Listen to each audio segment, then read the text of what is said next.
Broadchurch, The Guilt.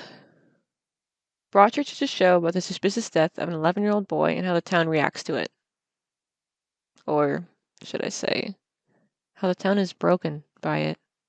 The family is devastated, the cops exasperated, which should be a relief in finding the killer is actually a hollow victory. It doesn't change what happened that night. It doesn't bring Danny back, nor peace to the family. It doesn't magically fix the town, even though the town is safer for it. Because one of the themes interwoven throughout this show is, how could a murder like this have ever happened in the first place? And in answering that question, all the townspeople are found guilty with blood on their hands because they didn't see, didn't know, didn't stop to think. And that guilt, and how Broadchurch explores it, how it could possibly move forward, is the motif I like to talk about today. In order to explore this guilt, the easiest way to do so I found is to analyze each character and how it weighs upon and influences their actions. Even though the guilt is interwoven with other motifs like grief and such, and it's not a feeling that's truly chronological, though what feeling is, I'll try my best to sort through what applies and cut out the rest, just like the detectives do in testing everyone's alibis. Also, I am no expert in guilt or grief or what have you, so no, this is not coming from a professional therapist point of view, and if these topics may upset you, please don't watch and try to find some help. Seriously, this is a sign. Because there's no shame or guilt in getting what you need and saying no to what you don't. And on that note, the first character up is Detective Inspector Alec. Bet you didn't expect to see him on this list, did you?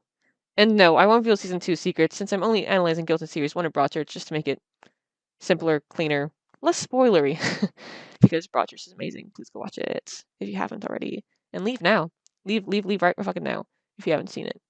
Because Hardy's guilt, it weighs heavily on him. It may have caused his illness even. And even though he was ill, he signed on for this job because no one's as qualified as me. Sandbrook doesn't make me vulnerable. It makes me the best man for the job. Even when he finds Denny's body on the beach and begs not to be in charge of a child's murder inquiry again, there's a part of him that accepts that this is his opportunity to set things right, because he has certainly run out of time to do much more. In his own words, he hates this town of Broadchurch, but this case is his penance.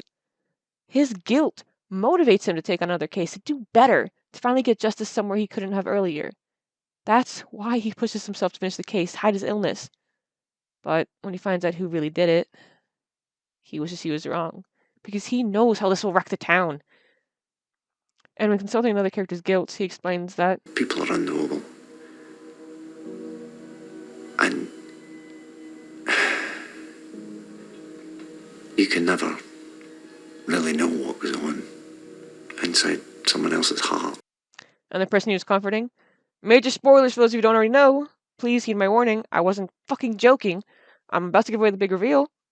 Leave now. Come on. Do it for yourself. Come on. Broadchurch is such a good show. Don't spoil it. Because I'm about to say who did it. The person that Alec was comforting was Ellie Miller, the detective he stole the job of and molded to be objective. Even though the killer turned out to be her very own husband. I won't really talk about Joe's guilt, mainly because it's straightforward and not truly evident until the finale. But yeah, his guilt made him confess, no doubt.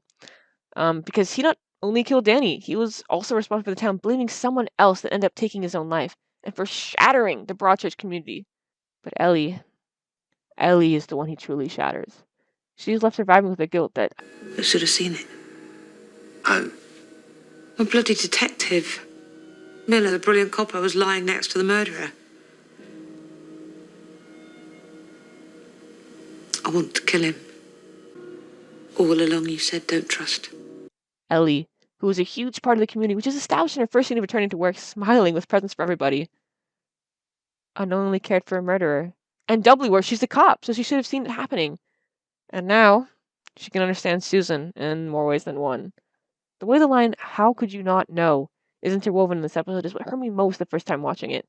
Because I blamed Ellie similarly until I realized what victim blaming would do to her. Because she's not to blame, but she will become a target of it if she remains in Broadchurch. Her guilt is not even delved into very much this season, but you can tell she will never be the same. Can she ever trust again? Can she feel the blame and suspicion that her son will also get now? Because she couldn't see what's happening?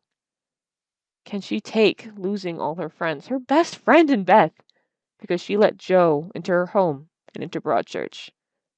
Find out next season, because now it's time to talk about the Latimer family's guilt. Because it is immense. It is volatile. And I don't know if they can ever overcome it. First, let's touch on Chloe Latimer, the daughter. Her guilt isn't like her parents, or at least what's shown on screen isn't. Because what she feels guilty about is moving on from Danny. About not grieving all the time. Her boyfriend even makes her room where she can secretly enjoy herself because she just wanted a break from being sad. I love Danny, you know I loved him, but I need a break from being the dead boy's sister. It's suffocating me, and I know you can't understand that. Her guilt seeps into every part of her life and who she was, which ultimately stopped her from being herself, from living her life. But when she gets the opportunity to go back to school, to see her friends, to start again, she really can't, because she's constantly reminded of Danny. She runs away, literally, from the school, but from her feelings as well, to a boyfriend, instead of her parents. She can't turn to her parents, much like Danny couldn't. But now everything is unopened since Danny's death, and her parents choose to understand her instead of ground her or punish her or what have you. In fact, Mark takes her to the arcade and they have this beautiful moment of levity. They remember Danny, but happily, and the whole family also chooses to look forward to the new baby because of Chloe. It's a beautiful scene because Chloe made her parents see her, and by doing so, they all took a step forward towards more moments like this.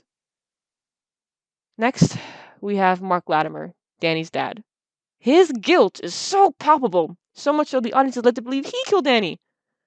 But on the night Danny died, Mark fucked up in a very different way. And he lashes out at Beth for his mistake of not looking on Danny when he came home, because he's covering up the fact that he was having an affair that night.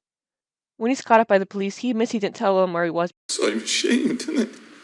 I mean, the one time that I took him for granted, and that's when I lost him, innit? And then he meets up with his mistress and admits he thinks Danny's dead. Maybe punishment or something for what we did, innit?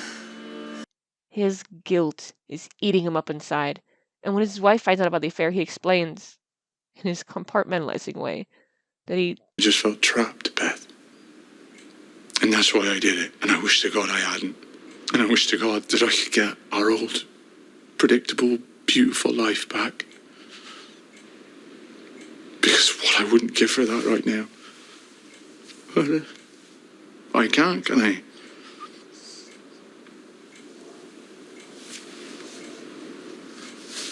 I don't want to lose you, Beth. But I think I already have. And then it's revealed that the affair wasn't the worst thing he'd done, because not only was Danny killed a quarter of a mile from where the affair happened, but because Mark hit Danny, and that was what drove Danny to the hands of the killer. This guilt keeps stacking up on Mark, one thing after another, until he finally shares what he's feeling with Beth, his wife that he's been so distant from, at her behest for therapy, stating, When we met, she was 15. It was Beth, and she was just beautiful. She was so sunny all the time. And now this life of me, it's just destroyed her, hasn't it? I mean, that girl's gone. So I just keep thinking how your life would be if you never met me. This scene nearly killed me watching it. Finally, Mark is present not only towards Beth, but towards his own feelings. Logically, Mark has the most things to blame Danny's death for. And he knows it. Danny's death feels so surreal to him because of how much his own actions bled into it, which is why he had such a disconnected reaction to confirming it was Danny lying in that morgue. And he tries so hard to keep that guilt hidden away. He tries to be a good father still, a good husband despite, a good worker somehow. But he rationalizes that this person he needs to be shouldn't have ever been in the first place, because this all started when he fell for Beth and got her pregnant. He feels as though he caused all this damage, not Joe, and he can't possibly atone for that. But then his wife replies, On you. and that sentence means more than we can possibly know. Because finally, it is time to analyze Beth Latimer. I think her character is one that is most focused on in Broadchurch, and understandably so. For as Karen puts it, you tell us your side of things, how it's been for you. Every mum will respond. And Karen's right, because my own mom had to step on watching this show because she couldn't bear to think of this tragedy to happen to her, to me, or to my brother. And the worst thing about Beth is she didn't do anything wrong like it'd be contrived that Mark did. But she can't help but think that she didn't do enough. She hates herself for it. but rather than come to terms with her own guilt, she externalizes it and hates others. She says it herself. I don't want to see a counsellor. A counsellor will want me to stop being angry. I need my anger. It's all I've got right now. All that's left of Danny that she can hold on to is her righteous rage. So she uses it. She blames Mark, and that blame only continues to grow as more is revealed about the night Danny died. So much so that she begins to question if Mark killed Danny. She hates having to think that. Mark hates that he caused such a rupture in marriage that he could ever think that. But Beth feels she has to do right by Danny and by her anger. So she confides in her daughter that if Mark did it, we have to stay tight, even just you and me if necessary. You'll never really know anyone, and we have to be so strong now. And you have to be older than you are, because I don't know where this ends. She is saying these lines as much as Chloe is to herself, because she is trying to stay strong for the only child she has left. But at what cost? Beth's guilt isolates her from those she should be able to trust, until she admits to Ellie that I'm so alone. I don't think she recognizes that until this moment, because she tried turning to the psychic and Mark, but they betray her. In a moment of clarity, she reaches out to Kate, a woman who should understand what she's going through since she lived through the Sandberg murders. And even though Beth thinks Kate is... You're like the first person I've met to talk any sense. Beth's horrified to see there's nothing she can do with her guilt or grief. And so she realizes it is her guilt, and hers alone. She carries the responsibility of it, of losing Danny, of having another baby. So she turns her hate inwards, where it was coming from all along, and hates this thing growing inside me. I don't want it. It's not right. Danny should be growing. I'm not done with him yet. I want him. I had one job as his mum. Get him ready for the world. Set him up to meet it and be the best he could be, and I failed him. I let him down. Why? Why should I accept this? What did I do wrong? Why am I being punished? And there it is. How could Beth have ever let him down? She was his mom, the only one who noticed he was missing, and yet she's being punished for not being a good enough mom to stop Danny from being murdered. She admits this failure to the vicar and Mark, trying to trust again, trying to live her life again, when she's haunted every night by what she could have done differently. What would I go through to have him back? I'd be raped. I'd be tortured. I'd have a gang of men on me. I'd be left for dead if it meant he was safe. And the look on Mark's face when he realizes what he's quote-unquote done to her life, and he admits it's his fault. There is recognition in their eyes that none of this is really their fault. But they still can't help feeling like it is. In this moment, I think reality finally settles in on the Latimer family, because time's moving forward, their baby is growing, and they're not alone in their feelings anymore. Together, they can raise this new baby, atone for failing Danny. But when it's revealed that Joe killed Danny, that distance is put back in place, because they can't share their feelings with each other while they're volatile like this. And Beth gets back into the habit of blaming others, when what she's saying to Ellie is also what she's saying to herself. How could you not know? Beth, Mark, Chloe, none of them knew Danny was thinking out all the time, and they have to accept that they failed him. And they have to accept and believe they won't fail this new baby, because otherwise, what hope is there for moving on? But Beth, she doesn't want to move on. But she doesn't want to feel like this forever. She's stuck, just like Kate, but she cannot let this break her as it broke Kate. That's why, when she sees a vision of Danny smiling at the funeral, she can accept that he's gone, but he's going to be okay because they didn't fail in getting him justice. There are a lot of ways to interpret this last scene of him, but Beth lets Danny blow away with the smoke. She lets him go and accepts this new baby with all those mourning her last one. They will not, cannot, fail this one or any other kid ever again. The Latimers will never stop feeling this guilt that they failed Danny, and likely neither will the town of Broadchurch. But as time goes on, who knows? Season 2 of Broadchurch.2. But that's not what we're talking about here. Because in that final scene of Series 1, the community of Broadchurch is cracked wide open with guilt. But they still come together for Danny's funeral. They mourn. And suddenly all these pyres along the coast light up, mourning with them. But they're not only mourning Danny, they're mourning what Broadchurch was. A town of families, and where tourists had fun on the beach and trusted it was a safe place. But that trust is shattered now. Broadchurch, although it could be a character instead of a setting in its own right, is guilty of not looking after its own and allowing itself to turn on its people and sullying the memories the beach held for so many.